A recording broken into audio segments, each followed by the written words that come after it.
할렐루야. 오늘도 행복한 마음으로 예배당을 향해 오신 여러분을 축복합니다. 같이 한번 축복해 주십시다. 행복한 예배자가 되세요. 서로에게 행복한 예배자가 되시기를 축복합니다. 아멘. 넘어서라 시리즈 설교의 두 번째 시간입니다. 오늘은 비교의식에 대한 말씀인데요, 인간이 느끼는 그 행복감이라고 하는 행복감 중에 제일 좀 유치한 수준의 행복감, 또는 우리가 행복하다라고 이렇게 착각하게 되는 행복감이 있습니다. 그게 바로 비교의식에서 나오는 행복감이에요.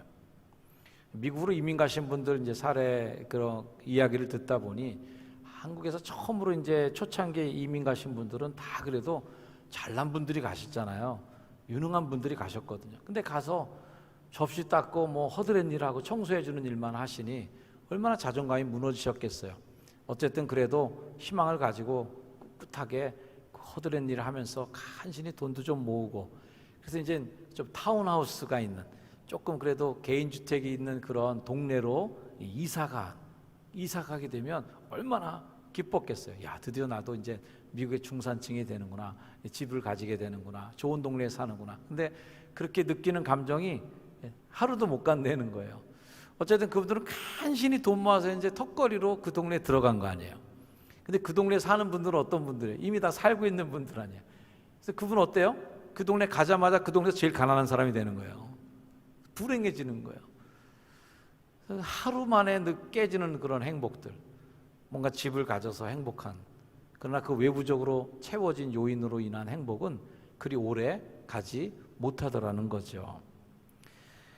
문장 자체에 모순이 있긴 하지만 이제 불행한 행복이라는 말이 가능한 말이 될 수 있을까는 모르겠지만요, 어쨌든 행복은 행복인데 금방 깨져버리는 행복이 되다 보니까 이게 불행한 행복인 거예요.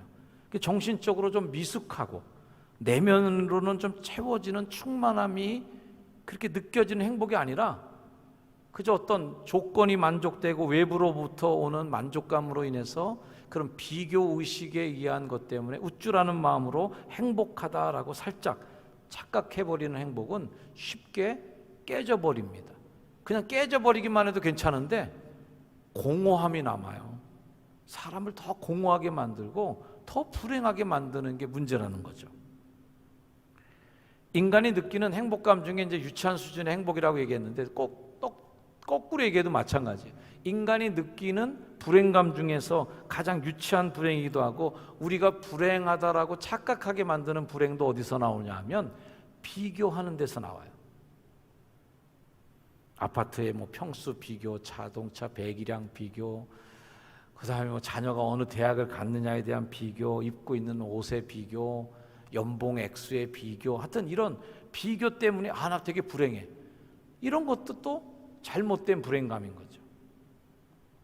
우리가 비교하는 순간 긍정적이든 부정적이든 간에 어쨌든 어떤 면으로든지 왜곡된 심리적 상황, 왜곡된 영적 상황으로 몰리게 된다는 겁니다. 사실 이 우월한 우쭐하는 마음과 또 나는 안 돼라고 하는 열등감 모두가 다 뿌리는 똑같아요. 엄마가 같단 말이에요. 그 뿌리는 어디서 나오냐면 비교의식에서 다 나오는 자식들이란 말이에요. 지금 우리가 살아가고 있는 이 시대는 어느 시대보다도 풍요롭고 안정적인 시대를 살고 있습니다. 살아가는 중에 그래서 우리가 느끼는 이런 풍요들을 행복하다고 느끼지 못하는 게 너무 많다는 거죠. 사실 어떤 것들은 다른 이들이 상상할 수 없는 풍요를 느끼는 모습일 수 있는데 말이에요. 한때 그 아이스 버킷이라는 그 캠페인이 아주 그냥 유행처럼 이렇게 번졌던 적이 있었습니다. 빌 게이츠가 하는 아이스 버킷 제가 본 적이 있는 것 같은데요. 뭐냐 하면 근육병 걸리신 분들이 근육이 이렇게 막 찬물을 확 끼얹으면 느껴지는 오그라드는 이런 그런 걸 느낀다는 거예요. 그래서 그런 걸 잠깐이라도 같이 체험해 보자 하는 이제 운동이 생기는 겁니다. 이 운동 어떻게 하냐면 내가 지명당하면 내가 그걸 하고 또 누구 3명을 지명하는 거예요. 그거 똑같이 하라고. 이렇게 해서 이제 막 번져나가는 운동인데, 그래서 얼음을 잔뜩 집어넣은 찬물 이 바켓에다 이렇게 담아놓고 그걸 뒤집어 쓰는 거예요. 그럼 얼마나 몸이 확 우크러지겠어요. 이건 이제 해는 거거든요. 영상으로 막 보여주는 거예요. 많은 사람들이 했습니다. 근데 어떤 인도 선교사님이 그 영상들을 보면서 유행처럼 번져나가는데 한마디 하셨어요. 근데 그 말이 제 뇌를 꽝 쳤어요. 무슨 짓 하는지, 이게 뭔 짓 하냐 이거예요. 다들 좋은 취지로 시작하고 있잖아요. 지금요. 어려운 사람들 고통을 한번 느껴보자 우리. 이러고 좋다고 하고 있는데 말도 안 되는 짓을 하고 있다는 거예요. 무슨 얘기냐면 물을 못 구하는 사람들이 그 영상을 보는데 이해가 안 된다는 거죠. 우리가 가끔 텔레비 광고도 보잖아요. 물을 들어 수십 킬로를 그 항아리 지고 이동해서 물을 뜨는데 물이라 깨끗한 물도 아니고 거의 구정물에 가까운 물을 떠갖고선 그걸 또 짊어지고 수십 킬로를 가서 식수 하나 구하는 사람들이 볼 때는 그렇게 맑고 깨끗한 물, 거기다 그 시원한 얼음물을 뒤집어 쓰고 그냥 땅에다 다 흘려보내는 게 이해가 안 되는 거예요. 우리나라는 돈을 물 쓰듯이 한다는 표현처럼 물 쓰는 게 제일 흔한 얘기잖아요. 근데 물을 돈 쓰듯 하는 나라 사람들이 있죠. 돈 주고도 물을 못 사죠, 아예. 그런 사람들이 볼 때는 우리가 누리는 그 일상에 막 물 버리는 이런 일들을 정말 부러운 눈길로 너무 황홀하게 바라보고 있다는 거 느끼지 못하잖아요, 우리가. 우리나라에 최초로 차를 타신 분이 누구냐면 고종왕이십니다. 고종왕에게 캐딜락사에서 차를 하나 선물했어요. 그래서 그 최초로 왕이 차를 한번 타신 거예요. 대한민국에서 딱 차 탄 사람은 그때 왕 한 명밖에 없는 그 시대예요. 근데 그 왕이 탔던 캐딜락 승용차에 에어컨이 나오겠어요? 고급 오디오가 나오겠어요? 겨울이라고 핸들에서 따뜻한 온기가 나오겠어요? 아무것도 없는 깡통차란 말이에요. 오직 우리시가 얘기하면. 우리는 왕보다 훨씬 더 좋은 승용차를 매일매일 타고 돌아다니고 있단 말이죠. 가끔 왕궁에 가보면 임금님이 뭐 숙소다 이런 데 이렇게 들여다보잖아요. 우리 정말 불쌍하게 사신 것 같아. 내가 볼 때 찬바람이 숭숭 들어오고 아무리 창호가 잘 돼 있다 그래도 이중창만 하겠어요? 보일러가 안 깔려 있잖아요. 네. 그리고 임금님도 밤에 실내 화장실이 없으니까 요광에다가 볼일을 보신 거예요. 얼마나 불쌍해. 그런 거 보면 얼마나 우리가 왕보다 훨씬 더 누리고 살고 있단 말이에요. 뭐 동빙고, 서빙고 이런 말이 들으셨잖아요. 그 빙고가 뭐예요? 얼음 창고, 한강에서 얼음 꽝꽝 얼었을 때 톱으로 잘라놨다가 서빙고에다 저장해놨다가 서빙고가 한강 옆에 있는 동네잖아요. 임금님이 나 얼음 좀 먹고 싶어 이 얘기하면 서빙고에서 얼음 꺼내갖고 마부가 거기다 매달고선 한양까지 뛰는 거예요. 달려가면 반이나 남았을까 싶은데 그거 만약에 늦어갖고선 얼음 다 녹은 다음에 왕궁에 도착하면 아마 직위 해제가 됐든지 하면 아마 큰일이 났을 수도 있습니다. 임금님이 얼음 한 덩어리 먹는 게 그렇게 힘든 거예요. 그렇게 어렵단 말이에요. 우리는 뭐 아이스 아메리카노는 뭐 식은 죽 먹듯이 뭐 먹고 얼음은 그냥 막 다 버리잖아요. 이렇게 누리는 거예요. 그러면 왕보다 내가 행복하다고 느끼니까 다 그렇지 않죠. 그런 마음은 없어요. 많은 분들이 행복하지 못하다고 하는 그 마음 어디서부터 시작되는 걸까? 내 인생 지금 삶을 절대평가하지 않잖아요. 우리가 상대평가합니다. 상대평가가 뭐예요? 비교평가인 거죠.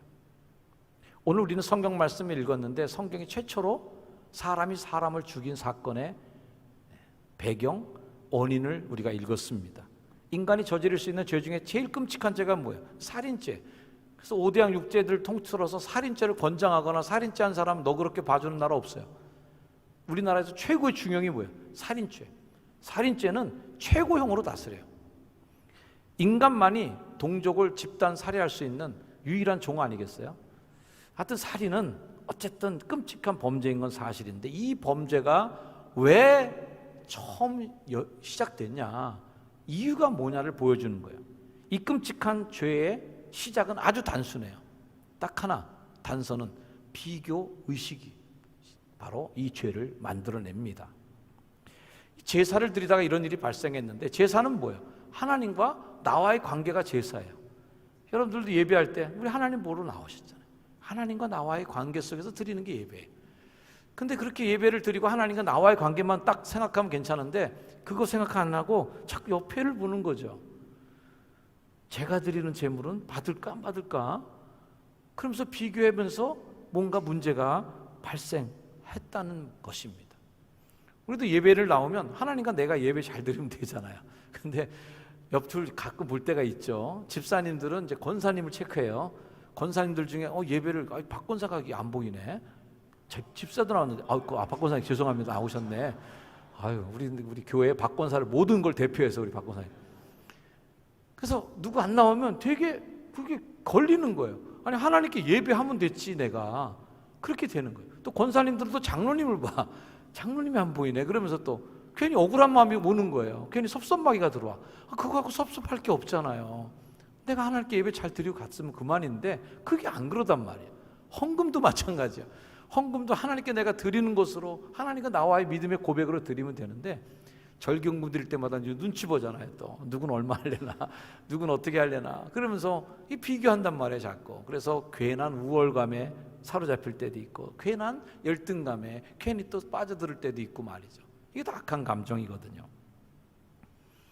우리가 잘 알듯 가인이 농사를 짓고 아벨은 이제 목축업을 했는데, 둘이 각자 자기가 땀 흘려 소출한 걸 드릴 뿐이에요. 뭐 학자들 간에 이거 갖고 또 은결이 분분해요. 농사를 좀 천시하고 오히려 목축업을 중시하고 또 피해 제사를 드리는, 근데 레위기가 아직 나오지도 않을 때잖아요, 창세기는. 그러니까 피해 제사 이런 걸 따질 때가 아닌 거예요. 그냥 자기가 했던 일, 열심히 한 것에 대한 노동의 열매를 드린 거예요. 그렇게 했는데 제사의 결과가 달리 나왔어요. 자, 뜻밖의 상황은 이렇게 벌어지죠. 여호와께서 아벨과 그의 제물은 받으셨는데 가인과 그의 제물은 받지 않았다는, 이 차이로 인해서 가인의 마음속에 무슨 마음이 들어왔냐면 비교의식이 발동됩니다. 그 결과는 뭐예요? 가인이 몹시 분하여 안색이 변해졌어요. 분노로 인해서 표정이 사늘하게 식어버리고 사람들을 대하는 감정에 뭔가 문제가 발생하기 시작했다. 왜 내가 드린 제물을 하나님께서 안 받으셨는가에 대한 자기 성찰은 온데간데 없어져 버렸어요. 하나님과 나와의 관계의 문제점을 체크해보는 마음은 어디 갔는데 없었어요. 그리고 그 섭섭함, 그 서운함을 어디다 풀어야 되나 할 때 아무 짓도 하지 않은, 내가 제사를 드리는 데 있어서 어떤 불이익도 주지 않았고 어떤 회방도 놀지 않았던 괜한 아벨한테 눈길이 가는 거예요. 저놈의 제사는 왜 받으셨지 하나님이? 엄청 얄밉네. 그 얄미운 정도가 아니라 죽이고 싶네 저거. 이런 감정으로 이게 발달됐다는 거예요. 분노의 감정이 사로잡죠. 누구에 대한 분노예요? 사실 제사를 안 받았으면 안 받으신 하나님께 화를 내야 되는 거 아니겠어요? 근데 하나님한테 나와의 관계를 돌아보지 않아요. 그 섭섭한 분노의 감정이 비교가 됐으니까 제 거는 받았는데 내 건 안 받았다, 이게 되는 거죠. 불행은 바로 가인의 마음속에 비교의식이 들어왔다는 거. 이제 형제로서 끈끈한 우정과 정은 어디 간데로 다 없어져 버려요. 적대감만 남게 돼요. 비교의식이 들어오는 순간 교인들 간에도 끈끈한 우정과 정이 사라진단 말이에요. 괜히 섭섭해지고 분노하게 된단 말이에요. 그래서 그 비교의식이 주는 열등감과 그 질투, 시기, 여기에 사로잡히게 됐단 말입니다. 나한테 돌아왔으면 바랬던 칭찬, 내가 차지해야 될 보상이 다른 이들에게 주어질 때 사람들은 그 칭찬과 보상을 누리는 이들과 자기를 비교하면서 그 상대방에 대해서 공격하게 되는 성향을 표출하게 되는, 이런 문제들이 현대인들은 더 많이 경험한다고 생각해요. 왜냐하면 제가 그래서 좀 치료 또는 어떻게 풀어내야 되는가를 얘기해 드리고 싶은데, 첫째는 그 SNS 공간에서의 문제입니다. 요즘에는 더 많은 현대인들은 더 많이 비교를 당해요. 왜? 볼 게 많으니까. 그 사람이 뭘 먹는지 우리는 전혀 알 수가 없잖아요. 세상에 살 때는 SNS가 나오기 전에는 그 인간이 뭘 먹는지 알 수가 없어요. 그 인간이 어디로 휴가 갔는지 볼 수가 없었어요. 그냥 그런 줄 알고 살았는데 요즘에는 그걸 다 자랑을 해. 그래서 다 보고 산단 말이에요. 비교의식이 더 자주 우리를 공격해오는 환경에 노출되어 있다라는 거예요. 누군가 그랬더라고요. 페이스북이나 인스타그램은 자랑질하는 공간이다. 다 그 속에 들어가서 자기 자랑하는 곳이거든요. 그걸 인정해야 돼요, 우리가. 평생 딱 한 번밖에 휴가를 그곳으로 못 간 분이 그 사진 하나 올릴 수도 있어요. 근데 그거에 대해서 괜히 시기하고 질투하면 안 되는 거죠. 어쩌다 한 번 하신 분인데 그분은. 전에 한광수 목사님 오셔 그랬어요. 어쩌다 한 번 스테이크 먹은 사람이고 사진 올리는 거라고. 매일 먹는 사람은 스테이크 사진 안 올린다고. 그거 괜히 부러워하고 그것 때문에 괜히 질투할 필요 없다는 말이에요. 많은 사람들이 그 공간 안에 들어가서 자기를 돋보이게도 만들고 내가 간 거, 내가 먹은 거 자랑합니다. 문제는 그런 거를 보는 사람들이 그걸 보면서 비교의식으로 뭔가 가슴에 다른 생각을 품기 시작하는 거예요. 비교의식을 벗어 던지고 그 공간을 그냥 즐겨야지 그 공간은 내가 주인공이 되는데 괜히 그 공간 안에 들어가서 SNS 공간에 스트레스 받고 화나고 괜히 누구 미워하게 되고 이렇게 되는 결과를 초래한다면 그 SNS는 독이 되는 거지 않습니까? 그래서 비교식으로 나를 채울 게 아니라 뭘 채워야 되냐면 나로 채울 수 있어야 돼. 나를 나로 채워라. 공허한 나의 그 빈 공간을 비교의식으로 채워서 괜히 쓸데없는 과소비로 거기다가 꾸겨 집어넣은 만족감으로 나를 표현할 생각하지 마시고 제일 자신 없는 사람의 모습이야. 그냥 나는 나로 채워야 돼. 그래서 다른 사람을 끌어내리는 또 부정적인 방법으로 그 빈 곳을 채우는 분들이 있습니다. 악성 댓글들 이런 것들이죠. 그리고 여러 사람들이 모여서 누군가를 이거를 이렇게 씹고 있을 때 거기 있는 사람들은 누군가를 욕하고 있을 때 그 사람한테 다 진 거야 벌써. 왜? 부러우니까 그거 하고 앉아있거든. 부러운 사람들끼리 모여 앉아갖고 이거로 그 상대방 비난하고 깎아내리고 험담하고 있는 거거든요. 그런 걸로 열등감을 표출하는 어리석은 행동을 멈추고 남과 비교해서 나를 만들어가는 게 아니라 나를 나에게 비교하시길 바랍니다. 어떤 나? 어제의 나와 나를 좀 비교하라. 젊었을 땐 내가 참 정말 성질도 그랬는데 나 많이 성숙해졌어. 나 되게 많이 인격적으로 고상해졌어. 이제는 그렇게 옹졸하지 않아. 관용할 수 있어. 전에는 동정심이나 그런 자비가 없었는데 요즘에는 아픈 사람들, 연약한 사람들 잘 돕고 살아나. 나 훌륭해졌어. 기특해. 대단해. 하면서 더 성장하고 있는 나, 더 대견해지고 있는 나를 칭찬해주는 나로 바뀌어야 된다. 나이가 들수록 더 조급해지는 게 아니라 더 경륜이 높아질수록 더 잔소리꾼이 되는 게 아니라 더 포용력이 넓어지고 더 성숙한 나로 바뀌어지는 나를 보고 그것으로 성취감을 느껴야 된단 말이에요. 성경 말씀 디모데전서 4장 15절 말씀, 이 모든 일에 전심전력하여 너의 성숙함을 모든 사람에게 나타내란 말이에요. 여러분 자신이 성장하고 잘하고 있는 것으로 느끼고 자랑스러워 하시는 여러분이 되기를 주의 이름으로 축원합니다. 그리고 신앙적인 방법을 제시한다면 하나님의 창조 섭리로 여러분을 보시길 바랍니다. 창조의 눈길로 바라보라는 거예요. 이 말이 뭐냐면 하나님의 눈길로 나를 보는 때 시편의 말씀처럼 고백할 수 있어요. 시편 139편 14절 말씀, 내가 주께 감사한 것은 왜 감사해? 나를 지으심이 심히 기묘하십니다. 자기가 자기를 봐도 제가 놀랄 것 같아. 어떻게 나를 이렇게 만드셨을까 하는 깜짝 놀라는 자기 자신을 창조주의 눈으로 보는 거예요. 세상에는 제일 비싸게 경매에 낙찰되는 게 뭐냐면 하나밖에 없다는 물건들이 꼭 비싸 가격에 팔리더라고요. 딱 하나밖에 안 돼. 근데 여러분들은 다 딱 하나밖에 없단 말이에요. 옆에 분 한번 보세요. 아이고 명품이시네. 시작. 아이고 명품이시네. 어쩜 그렇게 생기셨어요? 명품이야 다. 같은 사람이 한 개도 없어. 한 명도 없어. 하나님은 다 여러분들을 정말 심혈을 기울여서 빚어주시고 창조해 주심을 믿습니다. 그런 작품으로 살아가야 되는데 명품으로 살아가야 되는 값도 매길 수 없는 비싼 존재. 그래서 천하를 다 싹 다 모아도 나 하나 영원하고 안 바꾸신다는 거 아니겠어요? 이렇게 비싼 난데 그 창조의 눈길로 나를 바라봐야 되는데 자꾸 비교의 눈길로 바라보면서 아이고 나는 뭐 이렇게 돼 저렇게 돼, 이거 안 되는 거예요. 바로 하나님의 창조의 작품으로서 여러분을 보시기를 주의로 축원합니다. 제가 넘어서라 시리즈 중인데 넘어서라 비교의식을 한번 외쳐보세요. 시작. 넘어서라 비교의식을. 할렐루야. 이 넘어서는 것을 하나님이 하길 원하시거든요. 근데 가인은 넘어서지 못한 그 비교의식에 딱 갇혀버리는 순간 안색이 바뀌고 분노가 막 솟아올랐어요. 그 표정을 보시고 하나님 뭐라고 얘기하셨어요? 7절, 네가 선을 행하면 어찌 낯을 들지 못하겠느냐? 선을 행하지 아니하면 죄가 문에 엎드려 있느니라 하시면서 죄가 너를 원하나? 죄가 나를 원하고 있어. 일로 와, 일로 와.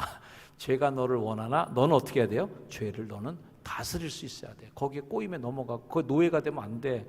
이 죄가 너를 원하나, 이 부분을 저는 이렇게 좀 풀어서 보고 싶어요. 비교의식이 끊임없이 너를 물고 늘어질 거야. 죄가 너를 원하고 있어. 그걸 뿌리치기가 여간 어렵지 않을 거야. 하지만 너는 거기에 넘어가면 안 돼. 죄를 다스려야 돼. 너는 죄를 다스려야 돼. 너를 다스려야 돼. 너의 감정이 치닫는 대로 너를 그냥 막 맡겨두면 안 돼.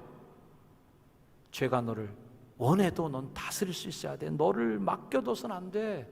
라고 그 말을 좀 풀어보고 싶은 거예요. 죄가 너를 원하나? 비교의식이 여러분의 가슴에 감정을 휘고 막 잡아갖고 말이죠. 여러분의 감정을 죄의 노예로 도구로 삼기 위해서 하겠지만 너 그거 다스려야 돼. 그런 감정이 일어날 때마다 통제할 수 있어야 돼. 지금도 이 땅에 살아가는 많은 사람들이 비교의식으로 인해 희생당하고 있는 걸 봐요. 최근에 부쩍 늘어난 뉴스가 뭐냐면 묻지마 살인, 묻지마 폭행 이런 거예요. 너 왜 사람 죽였어? 너 왜 이렇게 사람 때려서 그렇게 다치겠어? 그러면 지나가는 애꿎은 사람 하나 보고 너무 행복해 보여서 죽였다는 거야. 너무 행복해 보여서 때렸다는 거야. 이게 말이 되는 거냐고. 그 사람이 뭐 했길래? 그 행복한 얼굴을 보는 순간 그 마음속에 무슨 죄가 생긴 거예요? 비교의식이 그에게 죄를 심는 거죠. 증오가 막 생기는 거죠. 나는 이렇게 사는데 너는 왜 이렇게 행복해? 죽여야 되겠네. 이 시대에 안색이 변하고 분노가 오르는 카인들이 있는 거예요. 이 부정적인 모습만 보여줄 게 아니라 성경에 그런 비교의식을 좀 뛰어넘은 사람이 있을까 하고 찾아보는 중에 세례 요한을 보게 됐습니다. 비교의식을 뛰어넘은 세례 요한. 이 세례 요한은요, 자기보다 예수님 나이가 어린 사촌 동생이에요. 그리고 자기가 세례를 줬어요. 먼저 유명해서 세례 요한이. 벌써 떴어, 세례 요한은. 사람들이 막 몰려와서 막 세례를 받는 거예요. 예수님도 세례 받으러 왔어요. 내가 세례 주면 내 제자지. 그잖아요. 네. 그런데 그런 광야에 외치는 자였던 세례 요한이 남긴 멋있는 말이 있습니다. 이 말이죠. 요한복음 3장 30절 함께 읽어볼까요? 시작. 그는 흥하여야 하겠고 나는 쇠하여야 하리라. 여기서 그는 예수님이고 나는 세례 요한이에요. 혹이나 이게 성경이 잘못 기록되어 있나 다시 한번 보게 되는 부분이에요. 대부분은 이렇게 얘기하죠. 나는 흥하여야 하겠고 너는 쇠하여야 하리라. 옆에 있는 가게를 바라면서 너는 망해야겠고 우리 집은 잘 돼야 될 것이다. 옆에 있는 자식들을 바라보면서 옆집에 있는 자식을 보면서 그 집은 떨어져야겠고 우리 집은 붙어야 하리라. 같이 직장에서 일하는 동료를 보면서 너는 승진해서 탈락해야겠고 나는 승진에 발탁되어야 하리라.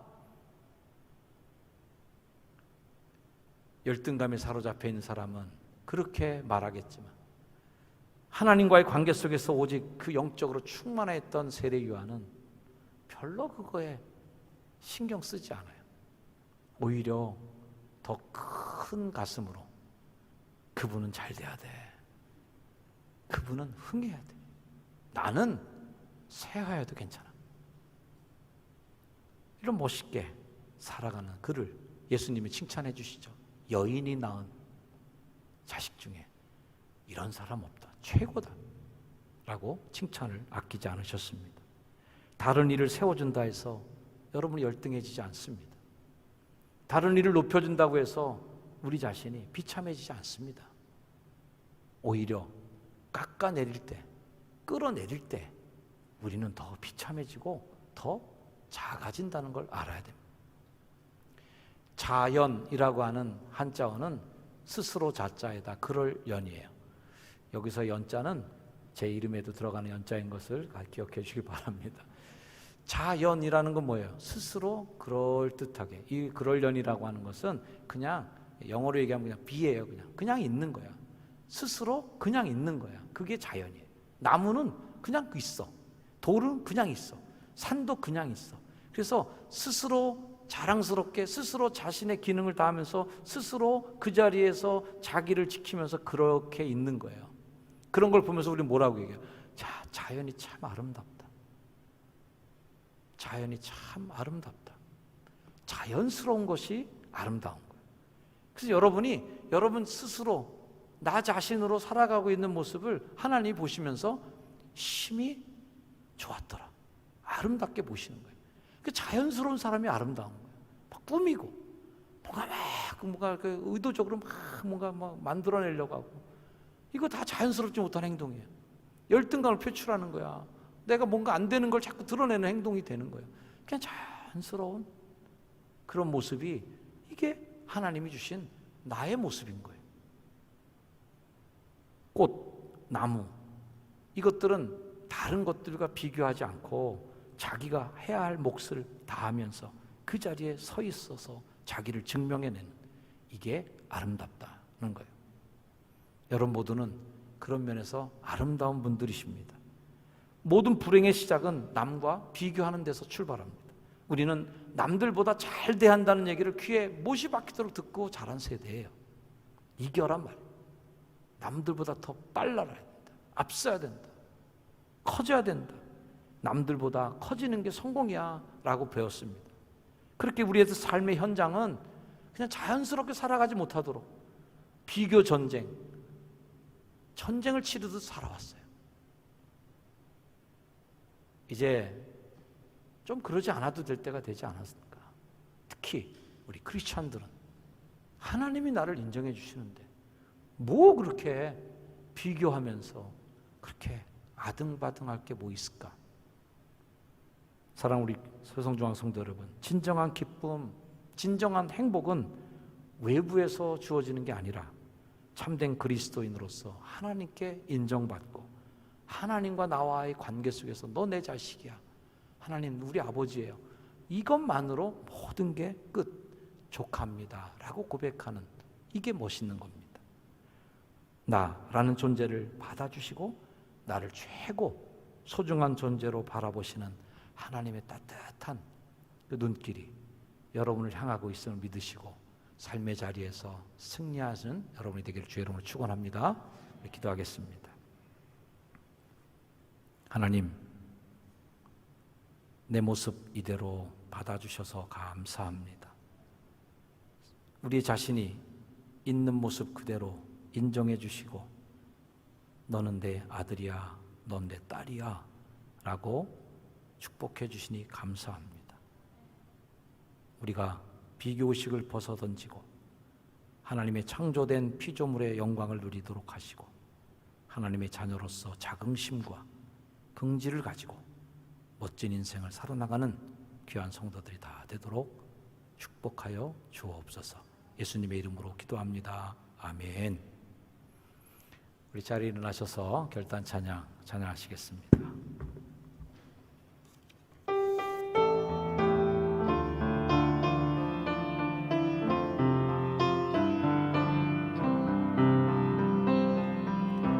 있는 모습 그대로,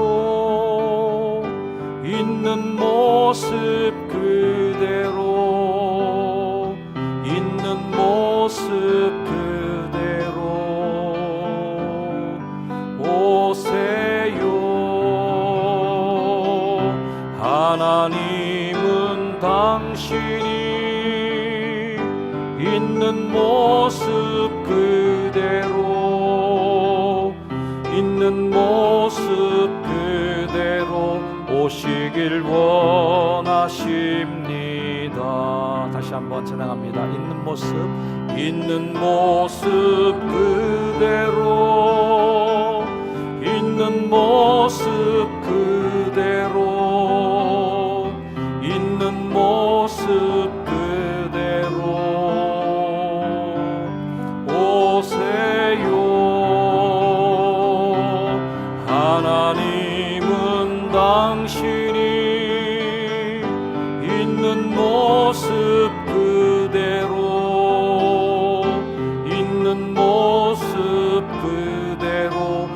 주시길 원하십니다. 우리 가슴에 한번 손을 대시고요, 내 모습 이대로 받아주시는 우리 하나님 앞에 혹여나 비교의식 때문에 상처받은 내 영혼 위로해 주시고 격려해 주시길 바랍니다. 하나님의 창조의 눈길로 나를 바라보시길 바랍니다. 내 모습 그대로 인정해 주시고 받아주시는 하나님 앞에 감사와 기쁨의 삶을 사는 내가 되게 나를 아끼고 나를 축복하고 나를 위로하며 살길 원합니다. 라고 기도합니다. 하나님 감사합니다.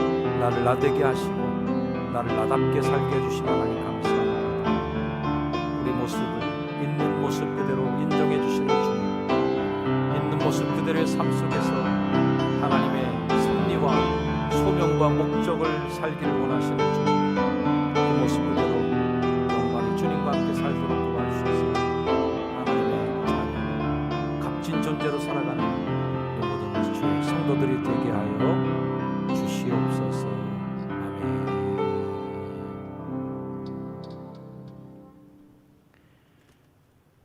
이제는 있는 모습 그대로의 나를 위하여 하늘 보좌 버리시고 이 땅에 오셨고, 죄인된 나를 위하여 십자가의 고난을 받으시고, 또 나를 위하여 다시 오실 우리 구주 예수 그리스도의 그 크신 은혜와 지금도 나를 바라보시면서 흡족한 미소를 지으시고, 그래도 너는 내 아들이다 내 딸이다 사랑해 주시는 하나님 아버지의 그 크신 사랑하심과 혹여나 무너지는 자존감과 비교의식 속에서 힘들 때 격려하시고 위로해 주셔서 너는 최고야 라고 격려해 주시는 성령님의 놀라운 은혜의 역사들이 이 시간 함께 예배하며 삶의 자리로 힘차게 나아가는 주의 거룩한 백성들 머리 위에 이제로 영원까지 늘 항상 함께하여 주시기를 간절히 축원하옵나이다.